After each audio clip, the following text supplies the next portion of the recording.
From centre. आपल्याला असं सांगायचं की जे इक्वल कॉर्ड्स असतात सर्कलचे ते डिस्टन्स पासून इक्वल असतात.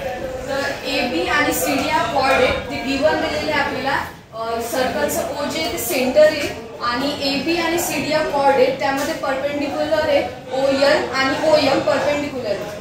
त्यानंतर आपल्याला प्रूफ करायचं आहे की OL आणि OM चा डिस्टन्स हा इक्वल आहे. तर इथे आपल्याला आता आपण ट्रायंगल घेतला AOL आणि ट्रायंगल COM घेतला. तर हा ट्रायंगल राईट अँगल असल्यामुळे इक्वल आहे. त्यानंतर याच्यामध्ये जी AL आहे ही हाफ आहे AB ची आणि CM ही हाफ आहे CD ची. तर जे हाफ आहे ते गिवन नुसार जर फुल कॉर्ड जर इक्वल आहे तर हाफ पण इक्वल आहे.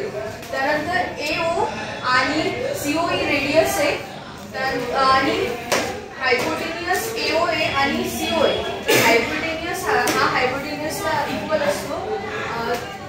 तर हा इथे या थेरम लागतो राईट हायपोटेनियस साइड.